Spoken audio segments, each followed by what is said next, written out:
Es para mí, como decana de esta facultad, un honor dirigirme a ustedes para desearles un saludo muy afectuoso y darles la bienvenida a este grato encuentro. Este espacio nos permitirá reflexionar, analizar todo lo que tiene que ver con la ley estatutaria y lo que tiene que ver también con el plan obligatorio de salud. Todo esto gracias a la voluntad que tuvieron nuestros expositores de acompañarnos hoy, que son gratas personas y que tuvieron la decisión de venir a este encuentro. Los invito entonces a aprovechar este espacio y nuevamente a brindarles nuestra facultad como un sitio de aprendizaje y de difusión del conocimiento. De nuevo, muchas gracias por estar con nosotros. Destacar la presencia de la decana de la Facultad Nacional de Salud Pública, a las coordinadoras, la doctora Luz Marina Agudelo, a las coordinadoras del evento, la doctora Gilma Estela Vargas y la doctora Luz Mary Mejía, profesoras de la Facultad Nacional de Salud Pública. Igualmente un saludo a nuestras invitadas e invitados, la doctora Carolina Corcho, miembro de la Mesa Nacional por el Derecho a la Salud, que tuve la oportunidad de conocer hace unos minutos. Mucho gusto, doctora. Al doctor Pedro Contreras, presidente nacional de Almedas y de la Gran Junta Médica Nacional, quienes tuvieron un papel fuerte en la formulación del tema central de este evento, que es el derecho a la salud, la ley estatutaria del derecho a la salud. A la doctora Sandra Isabel Angulo, directora de atención a las personas, Dirección Seccional de Salud de Antioquia. Doctor Luis Alberto Martínez, a quien casi siempre me encuentro en los eventos como conferencista, el director de AESA, y tiene otro montón de cargos de esos de honoríficos, me parece muy bien. Doctor Leopoldo Giraldo, el nombre de Orquesta de la Salud en Antioquia, actualmente está como director de Metrosalud. Bueno, también estuvo director de gerente de Sabia Salud, pero él se esconde cuando uno menciona eso. Al doctor Hernán Sánchez Montoya, gerente de la AES Megachí y presidente de la Junta Directiva de AESA. Doctor Luis Fernando Gallo, de la Corporación Manares. Doctora Dora Graciano, de la Veeduría en Salud en el Consejo Municipal de Seguridad Social de Salud de Medellín. A la doctora Diana Patricia Guerra, coordinadora del Observatorio del Derecho a la Salud de la Personería. Diana Patricia, ¿dónde ha llegado? Perfecto. Bien, pero hay otros invitados muy importantes que es necesario destacar. Quiero también mencionar al doctor Germán Reyes, presidente de Almedas Antioquia. También a otros representantes universitarios. No veo por aquí a los próximos decanos de esta facultad, que el próximo martes el Consejo Superior nombrará decano de esta facultad. Los profesores Alejandro Vargas, Alfonso Eli Marín, profesor José Pablo Escobar. De esa terna saldrá el decano de esta facultad. Mis felicitaciones, sin duda, desde la rectoría y como uno ve el panorama de la universidad y de la facultad. Yo quiero destacar este evento por varias razones. Una muy universitaria, con todos los problemas que nosotros podamos tener en la universidad, y es lo que yo percibo desde donde estoy. Uno se alegra mucho y siente viva la universidad cuando los profesores, desde su propia dinámica, desde el conocimiento generan eventos de este tipo y participaciones de la comunidad, tanto interna como externa de la universidad. Y eso para mí resulta bastante importante. Nosotros tenemos en el actual plan de desarrollo de la universidad 2 temas que van a ser fundamentales de aquí en adelante. Uno, el tema de la construcción de paz, una paz entendida más desde la perspectiva de una paz positiva y territorial que la paz negativa que se ha movido a través de la guerra, del conflicto, posconflicto. Y es donde creemos que la universidad, con su misión, con sus ejes misionales, fundamentalmente con la educación, puede enrolarse en la construcción de paz y con la participación en las comunidades y con la defensa de los derechos fundamentalmente. El otro ánimo para mí importante en este momento es precisamente que sea la Facultad Nacional de Salud Pública, pues por los grandes afectos y sobre todo por la gran responsabilidad que a mí en lo particular me incumbe con esta facultad. Pero más allá de la propuesta de facultad, de que lo haga la Facultad Nacional de Salud Pública, es que es la obligación, es que es la necesidad nacional y la esperanza nacional que se tiene sobre esta facultad, y sobre todo en este tema, sobre todo en el tema de la política pública y en el tema de los servicios de salud. Es decir, esta facultad, quieras o no, tiene la obligación de marcar rumbos en el tema de la política pública y en el tema de la transformación del sistema de salud. Y a eso tiene que obedecer este evento.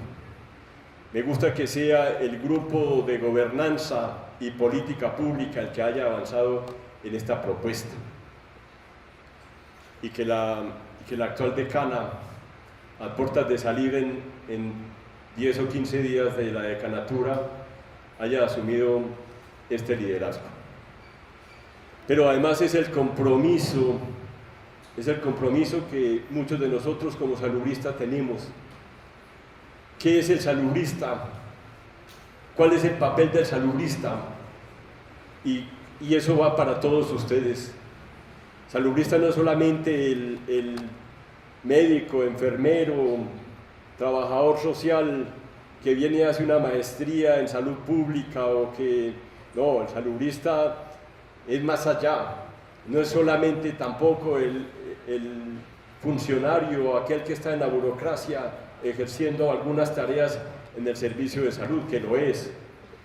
Somos fundamentalmente aquellos que estamos en la gesta y en la lucha por la salud y que nos movemos desde diferentes ámbitos de la sociedad y sobre todo en el rol comunitario, en el rol de actores sociales, y que defendemos una causa como la salud y que defendemos una causa como el derecho a la salud, que eso somos los salubristas, pero estamos obligados a hacerlo. Y el tema que nos convoca, sin duda para mí el tema que nos convoca es la posibilidad del derecho a la salud. Reza bien el eslogan, la eliminación del POS, porque es el punto final de un cambio importante y de transformación. Y yo quiero aprovechar, ya que no estaba en la agenda, pero como estoy aquí hablando, voy a aprovechar para decir 2 o 3 cosas sobre este tema. Me tomo unos minutos en la agenda para ello. El tema de la eliminación del POS, o más bien el tema de la ley estatutaria y de la posibilidad de la viabilidad que tenga la ley estatutaria y por ende la posibilidad de que podamos tener el derecho a la salud como una realidad en Colombia, obedece a unas discusiones de mucho tiempo atrás. Digamos 2 o 3 cosas que ya sabemos y que yo lo voy a dejar aquí como preguntas y como dilemas a los diferentes panelistas, y yo quiero que ellos ahonden en estos temas y respondan estas preguntas en el transcurso de la mañana. Desde la Constitución política de 1991 hemos dado un giro en la salud. Sin embargo, y los legos en esto lo miramos mucho más fácil. Cuando se trata de abogados, ellos tienen unas interpretaciones muy distintas. Los legos en esto decimos que la Constitución Política de 1991 no consideró el derecho a la salud y que no existe como tal el derecho a la salud en la Constitución Política colombiana. Anoche, no obstante, me leía un artículo de un académico de la Facultad de Derecho que, por el contrario, decía y hacía notar que aparecía el derecho a la salud. Yo me mantengo en que la Constitución Política únicamente reconocía en su artículo 49 la salud como un servicio público de carácter esencial, bajo responsabilidad del Estado, pero ofrecido por los particulares. Posterior a ello, la Ley 100 de 1993, si bien en algún momento mencionaba el derecho a la salud, muy pocas veces lo asumió en serio, porque la Ley 100 fundamentalmente asumió otro tipo de derechos más de orden comercial, como corresponde a la perspectiva del modelo económico y como corresponde a la perspectiva del modelo de salud de Colombia en los últimos 25 años, y allí tampoco se considera la posibilidad del derecho a la salud. No obstante, ha existido una lucha muy importante en los últimos 25 años. Yo recuerdo por lo menos desde 1995, nosotros estamos batallando contra el sistema de salud, contra la reforma sectorial colombiana de corte neoliberal, y estamos batallando por la defensa de otras posibilidades, de otro tipo de modelo de salud, de un cambio de estructura, de una participación distinta, donde no existan las intermediarias financieras, donde no exista la comercialización, donde no exista el negocio de la salud, y se propende más bien por la defensa del derecho a la salud. En eso nos han acompañado diferentes actores de orden social, diferentes instancias, inclusive parlamentarios, los líderes de las agremiaciones de la salud. Mi persona. El ánimo nuestro es estar al tanto de lo que está sucediendo en el país y tener una posición crítica, una posición política frente a estos hechos que están girando alrededor de la salud y propender por el derecho a la salud. Y de estos foros exactamente se van a extraer las memorias, las cuales estarán dispuestas para ustedes. Muy bien, entonces vamos a comenzar. Hay una persona encargada de controlar el tiempo. Cuando falten 5 minutos se les va a indicar, y cuando falte 1 minuto. Les pedimos a los ponentes que sean muy respetuosos con el tiempo para poderle dar agilidad y cumplir con la agenda. Entonces, en primera instancia tenemos a la doctora Luzmeri Mejía, quien es profesora de la Facultad Nacional de Salud Pública. Ella nos va a acompañar con su ponencia. Muchas gracias, doctora, por su presentación. Todos ellos, no importa cómo se denominen, sí corresponden a aquellos sistemas de salud que están basados en el aseguramiento, y que cuando ese aseguramiento está, digamos, de alguna manera constituido por subsidios del Estado para poblaciones o grupos más vulnerables, allí es donde toma esa figura de paquetes mínimos de servicios de salud.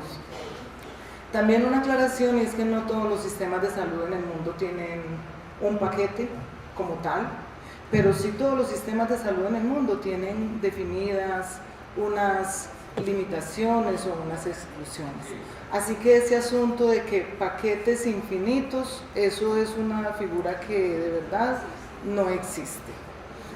No todos los sistemas entonces tienen esos paquetes, pero sí son más utilizados en los países de América Latina, porque ustedes saben que los países de América Latina pues son altamente segmentados después de las reformas promovidas desde los años 90. La OPS y la OMS, fíjense en la definición de lo que es un conjunto de prestación de servicios.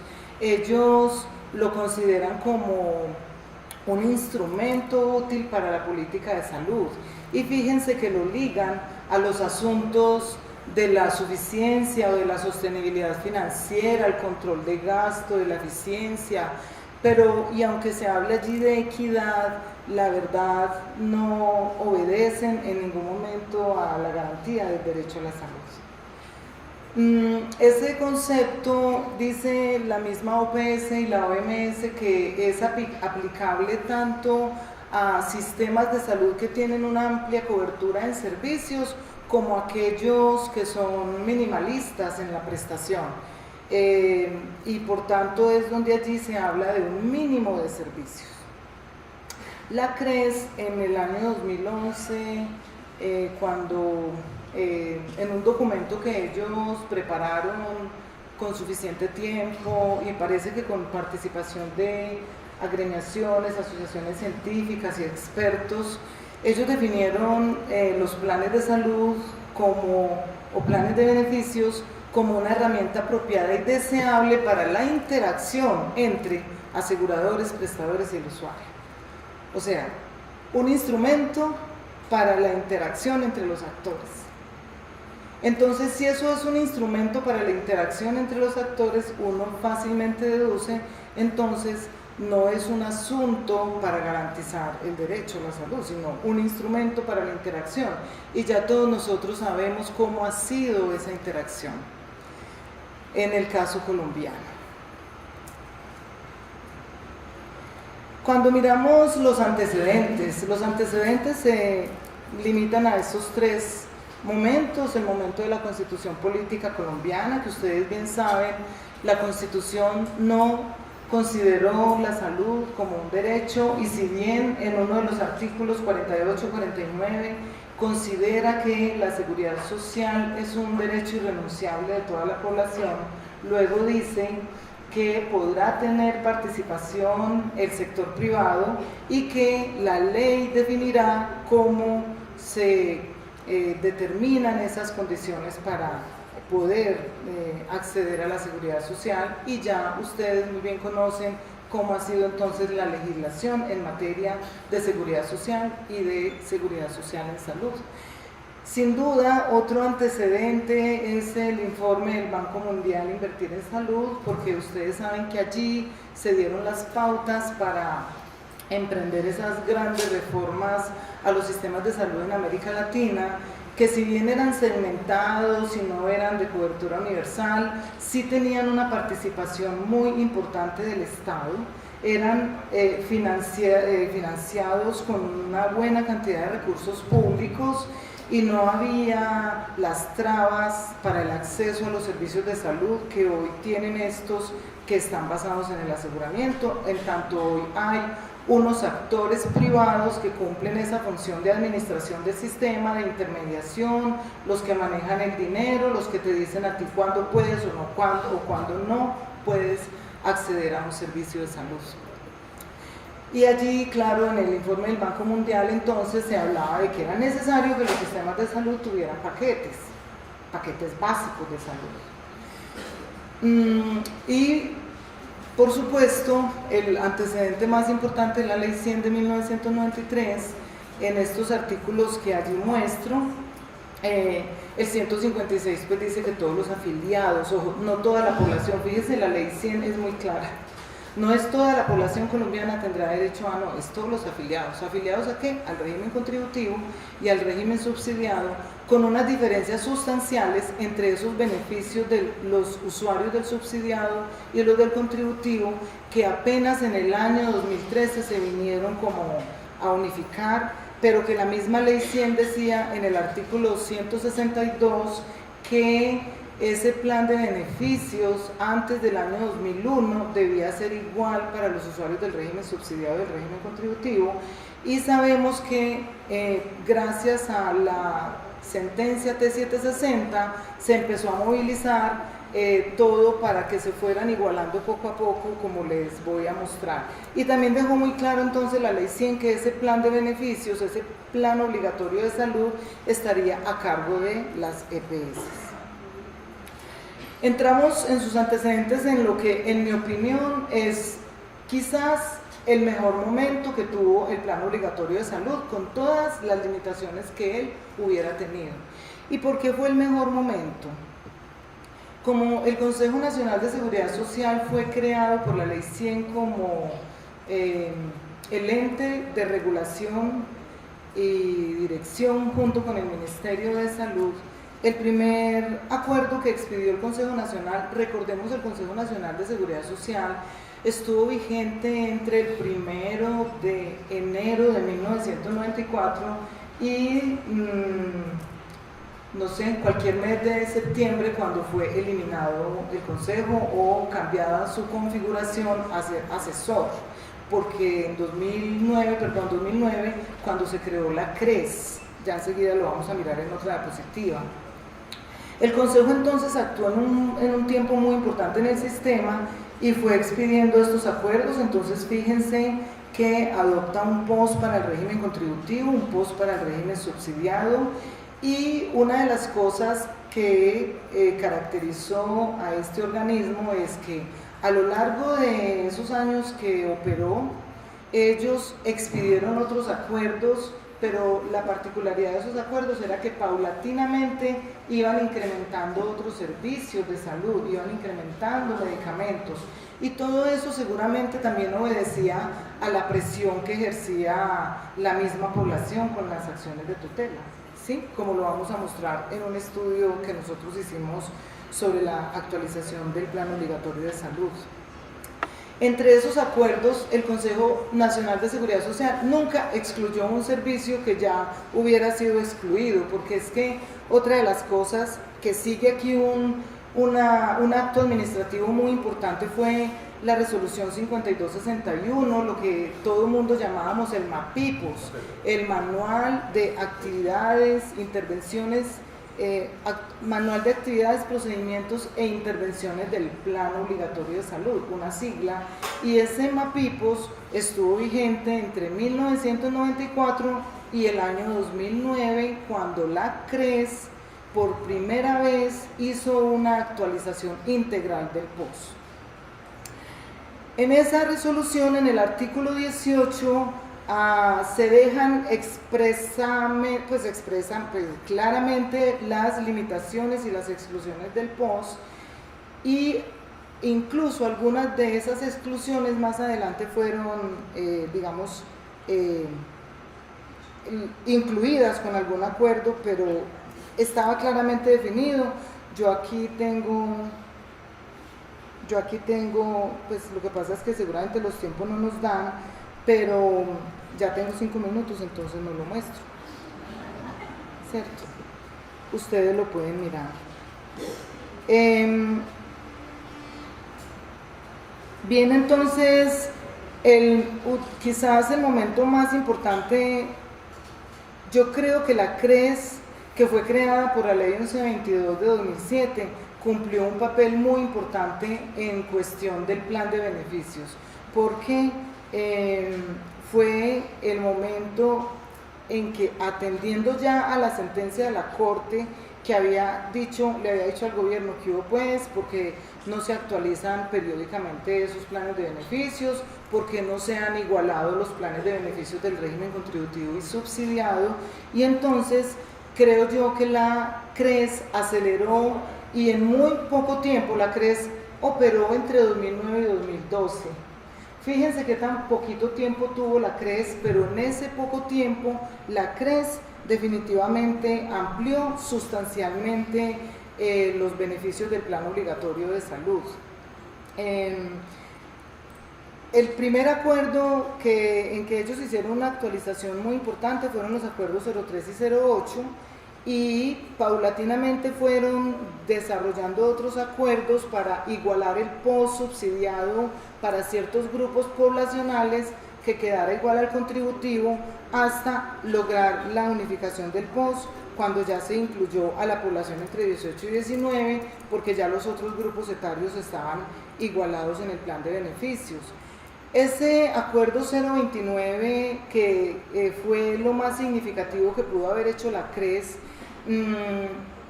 determinó un conjunto de 5.874 actividades y 730 medicamentos. Este es el dato que aparece en la página del Ministerio. Sin embargo, en una investigación que nosotros realizamos, y aquí está la referencia de los autores de este trabajo, nosotros realizamos un análisis de la actualización del POS. Ese POS fue expedido a finales de 2011 y era vigente a partir del 1 de febrero de 2012. Y encontramos nosotros que ese nuevo POS realmente tenía 5.876 procedimientos o servicios y 736 medicamentos. Miren que hay una diferencia pues leve, realmente leve, entre lo que presenta el Ministerio y lo que fue nuestra investigación, pero que aquí lo más importante es que de ese conjunto de servicios respecto al que venía, teníamos 1.852 prestaciones nuevas y entre esos 128 medicamentos. Y sin duda esa inclusión tan importante de 128 medicamentos y este número tan importante de prestaciones, reconocemos nosotros que eso fue por las presiones sociales, por el papel de la personería con los informes de la tutela y así sucesivamente. En ese acuerdo, la CRES mantuvo el mismo criterio de exclusiones y limitaciones, pero vean ustedes que ya llega como otro momento en esa trayectoria. La ley 1438 crea el Instituto de Evaluación y Tecnología en Salud y ese fue el abrebocas para suprimir luego a la CRES. ¿Y por qué la CRES fue suprimida? Porque al ministro Alejandro Gaviria no le gustó tanta generosidad de la CRES. La CRES fue suprimida mediante este decreto 2560 del 10 de diciembre de 2012 y entonces no dio a luz la nueva actualización del POS, que yo me imagino la CRES la estaría preparando. El asunto es que ese POS que estuvo vigente entre todo el año 2012 también fue el mismo para el año 2012. Y fíjense ustedes, en la era ya del ministro Alejandro Gaviria, él es con los actos administrativos el que empieza a ajustar el plan obligatorio de salud. La primera resolución que el ministerio expide actualiza el POS, deroga los acuerdos últimos y más importantes de la CRES y deja explícitas un listado de exclusiones, 6 generales muy parecidas a las que había por allá en la resolución 5261, que hace referencia a procedimientos estéticos, medicamentos y servicios no aprobados por las asociaciones científicas, y deja un listado de 44 exclusiones. Y en adelante lo que hace el ministerio con estos otros actos administrativos es por la ley estatutaria. Para cerrar, porque ya se me acabó el tiempo, entonces, en este momento estamos hablando de la eliminación. El Ministerio de Salud expidió la resolución 330 en el 14 de febrero de 2007 y allí determina que hay 4 fases para esos procesos de definir qué servicios, qué tecnologías, qué medicamentos no van a ser financiados con los recursos públicos. En esta diapositiva está la síntesis de esa resolución y lo que vemos es que ya esa etapa de nominación y priorización se terminó, que en este momento estamos en la etapa de análisis técnico-científico y que se supondría, según los términos que especifica la resolución, que a finales de este mes de mayo debería estar entonces ese listado de exclusiones, aunque el ministerio ya expidió en abril un listado previo de 66 exclusiones. Ustedes lo pueden ver en un boletín de prensa del Ministerio de Salud, que aquí lo tengo yo. Esta presentación y todas las presentaciones de los ponentes se las vamos a dejar en la página de la facultad. Entonces miren, según mis cuentas, nosotros estaríamos teniendo a finales de julio ese listado definitivo de exclusiones, pero fíjense que en forma paralela se va a llevar el segundo momento de la priorización, porque en la resolución habla de que esta nominación y priorización tiene 2 momentos en el año. Al tener 2 momentos en el año, en mi opinión, en mi interpretación, es que el ministerio permanentemente va a estar sacando un nuevo listado de exclusiones. Entonces, las preguntas finales es, ¿efectivamente se ha eliminado el POS o se ha cambiado su denominación? Porque en el ministerio se sigue hablando de no plan obligatorio de salud, sino de plan de beneficios. ¿Qué tan efectiva, me pregunto, qué tan efectiva ha sido la participación social en este proceso? Porque el ministerio dice pues que hay una amplia participación. Si nuestro sistema de salud siempre ha tenido un listado de exclusiones, ¿cuál es la novedad en este proceso? y qué es lo que hay detrás de ese proceso que está llevando a cabo el Ministerio. Y por último, me pregunto si nuestra preocupación debería ser por definir un plan de beneficios, por definir un plan de exclusiones, o más bien nuestra preocupación debería ser por ocuparnos en romper aquellas estructuras económicas, políticas y corruptas que han vulnerado sistemáticamente el derecho a la salud de la población en Colombia. Muchas gracias. Punto que hay que entender en el marco de lo que pasó en la Constitución de 1991. En el momento del debate de la Asamblea Nacional Constituyente, en el Comité de Derechos Sociales, Económicos y Culturales y en Naciones Unidas, aún en el debate de la humanidad en Occidente no se había declarado la salud como derecho humano. En Naciones Unidas hubo un debate muy fuerte entre los derechos políticos y civiles y los derechos sociales, económicos y culturales. El debate era si los derechos sociales, económicos y culturales, del cual hacía parte el derecho a la salud, era un derecho que tenía que ser fundamental. ¿Qué quiere decir? Exigible de inmediato a los estados, o eran derechos que dependían del Producto Interno Bruto y de las condiciones económicas y de sostenibilidad fiscal de los estados para ser cumplidos. Ese primer debate, digamos, se pierde al interior de Naciones Unidas y finalmente los derechos políticos y civiles quedan como fundamentales de exigibilidad inmediata, los derechos sociales, económicos y culturales quedan como proscritos a la voluntad de los estados. Ese es el contexto del debate en la Constituyente del 91. El único precedente que teníamos era Alma-Ata. En Alma-Ata sí se había declarado la fundamentalidad del derecho, pero todavía en el bloque de constitucionalidad y en el debate internacional no estaba estatuido.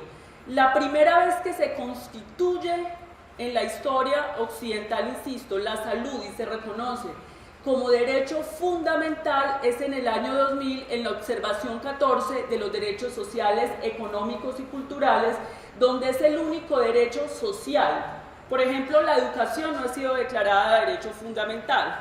Es el único derecho social que se declara como derecho fundamental, vuelvo insisto, no supeditado a la sostenibilidad financiera, a la progresividad, sino de exigibilidad inmediata al Estado y de prioridad en la política pública estatal. Eso es muy importante tenerlo en cuenta porque ese es el primer antecedente que tenemos. Después de ese antecedente viene la sentencia de 2002, esa no la tengo acá referenciada, de Eduardo Montealegre.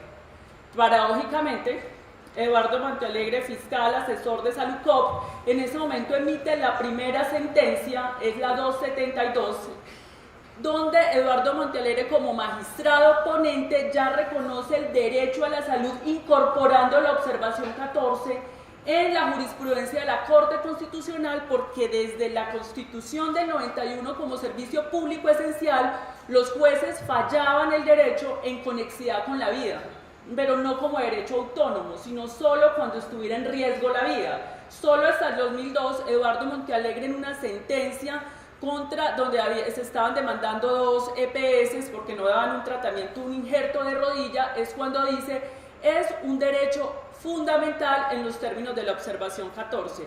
Y a partir de eso viene la sentencia T760 y la Corte Constitucional incorpora en su jurisprudencia la observación 14 de los comités de derechos sociales, económicos y culturales, pero por un lado iba la jurisprudencia de la Corte y por otro lado iban las reformas a la salud, la 1122, la 1438 y los decretos y resoluciones de los gobiernos.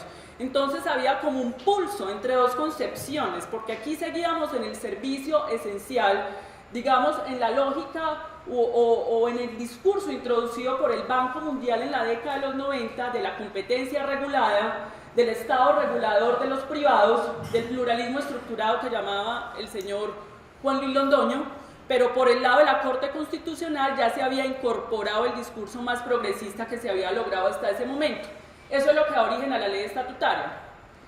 Que se tenía que en algún momento incorporar, fue una puja, digamos, de la Corte después de los decretos de emergencia social, en donde nuevamente la Corte desestabiliza el sistema a partir de la sentencia T760, porque la Corte le dice al gobierno es, mira, aquí están llegando muchas tutelas, Su POS es muy restringido, necesitamos que amplíe el POS e inclusive que reconozca el no POS y que lo no POS se recobre al FOSIGA. Y si es por tutela, se recobre un porcentaje. Evidentemente ahí hicieron negocio con la tutela, eso también lo sabemos, pero fue la Corte la que desestabilizó, porque en ese momento se dispara el no POS. Obviamente se dispara porque el POS era muy restrictivo, porque el trabajo que había hecho el gobierno y la reforma hasta ese momento era restringir la prestación.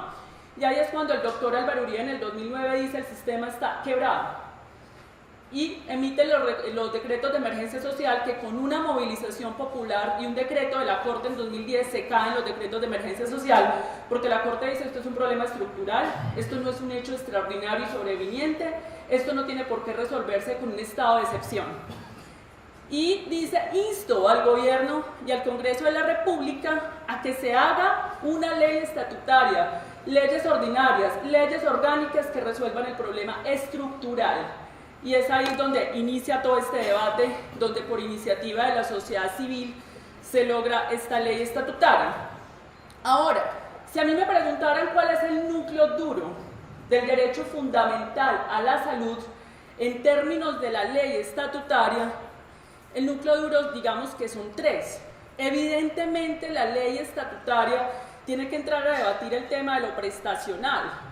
Lo que pasa es que hay que entender que esa ley tuvo una modulación de la Corte Constitucional, porque por ser una ley estatutaria de alto rango constitucional que desarrolla la Constitución política, después de salir del Congreso de la República pasa a control de la Corte, y la ley estatutaria es la sentencia C313 de 2014. La ley es la sentencia. Si no se lee la sentencia, entonces no se entiende la ley, porque nos quedamos con lo que dijo el Congreso de la República. Entonces, en ese sentido, en esa sentencia hay tres elementos fuertes. La Corte claramente no le acepta al legislativo ningún plan de beneficios, ni plan de exclusiones, ni POS, ni plan de beneficios. Es decir, no acepta un paquete, no acepta un listado.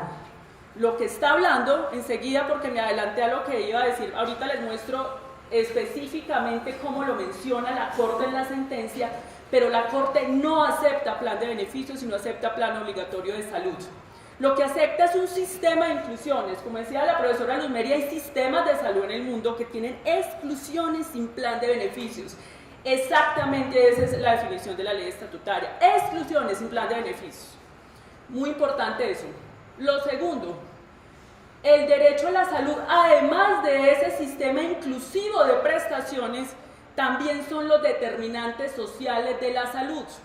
Y la Corte Constitucional incorpora los elementos de la observación 14. De hecho, en estudios comparados en el mundo, se considera que la jurisprudencia de la Corte Constitucional colombiana es de las más progresistas en el mundo, en la incorporación de la observación 14, donde se dice el derecho a la salud es un derecho central en interdependencia con otros derechos. Si no se garantiza ese derecho, no hay otros derechos, y viceversa, como el derecho a la alimentación, a la vivienda, al medio ambiente, inclusive los derechos sociales, los derechos políticos y civiles no se garantizan si no hay derecho a la salud.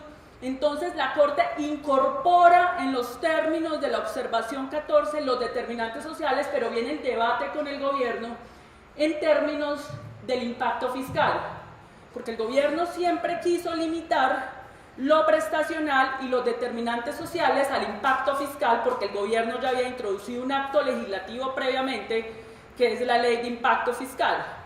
Frente a eso, la Corte dijo dos cosas en la sentencia C313. En la parte prestacional es exigible e inmediato, conforme lo diga la autonomía médica, el médico tratante. Los determinantes sociales sí son progresivos. Tiene que haber un principio de progresividad, de sostenibilidad en términos de los determinantes sociales y una política de Estado. Y le da mucha fuerza, digamos, en el tema prestacional a la autonomía médica. O sea que si uno quisiera decir qué fue lo que definió la ley estatutaria como derecho a la salud, uno tendría que definir que hizo un sistema inclusivo, que acaba el POS y el plan de beneficios, con exclusiones. Eso nos pone inmediatamente frente a otro sistema de salud, porque la ley 100 está montado sobre la relación UPC-POS. UPC, recurso que gira el Estado conforme al POS. Luego, si no hay POS, no hay UPC. Cambia el sistema de financiación. Es decir, la sentencia de por sí ya está hablando, esto tiene que dar un giro hacia otro sistema de salud. Si uno está en un país serio, si estuviéramos con un gobierno serio, pues finalmente el gobierno tendría que ajustar, derogar todo lo que le sea contrario a esa ley. Sin embargo, eso no es lo que ha pasado. Yo diría que yo denominé esta parte del Estado constitucional al Estado autocrático. Se supone que el Estado constitucional, el Estado social de derecho, respeta la ley y la Constitución. Sus instituciones respetan la Constitución. Pero aquí lo que el gobierno ha hecho, a partir de esto, en una oficina, en la 7ª con 32, y esto es muy importante que ustedes lo entiendan porque es que las leyes y la Constitución tienen reserva de legalidad. ¿Qué significa reserva de legalidad? Que las reglamentaciones son por las vías del Congreso de la República o por vías de resoluciones o decretos conforme lo diga la ley. Aquí se saltaron el Congreso de la República. No sé, pero veo mucha juventud y eso me interesa. Creo que la facultad está en mora de que reciba la ley estatutaria. Veo mucha gente perdida en el contenido y la interpretación de la ley estatutaria.